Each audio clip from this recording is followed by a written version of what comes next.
Hey everyone, welcome back to the Pre-Calculus 20 videos. In this video, we're going to look at Lesson 1 from Chapter 7, which is talking about absolute value. So absolute value is defined as the distance from 0 on a number line, regardless of the direction. So say if we want to look at this, say we were to look at the example of maybe absolute value of -3. So to define, or to show our symbols for absolute value, we draw two lines that look like ones but actually mean absolute value. So we put that and the number 3 inside those absolute value signs. And what we're going to do is we're going to draw this number -3 on a number line. So here we're talking about the distance from 0. So I want to make sure I show -3 and 0 on my number line.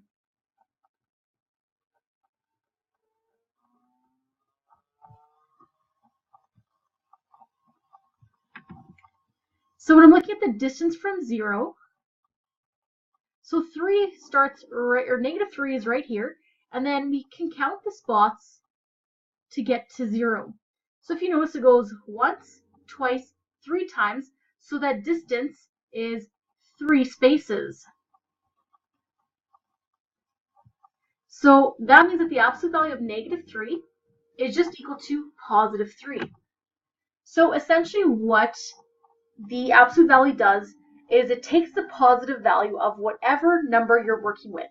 If it's already positive, your answer will be positive. If your number is negative, your answer will become positive.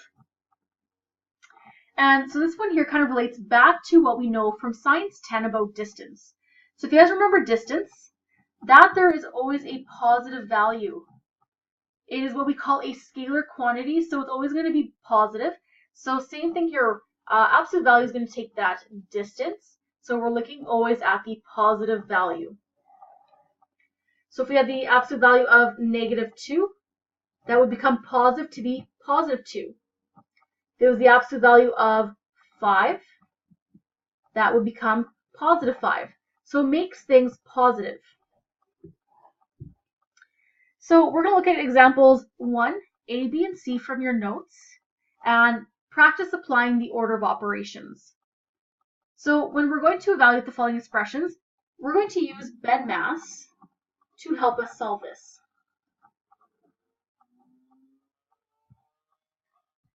So we have brackets, exponents, division and multiplication, and adding and subtracting.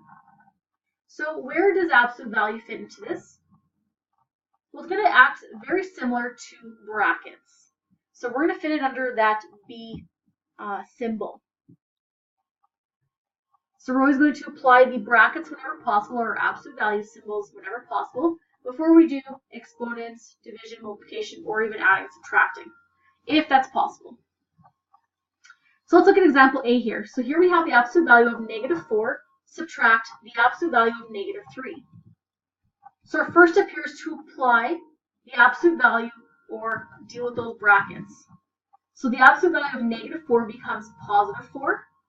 We're going to bring down the subtract symbol, and then the absolute value of -3 becomes +3.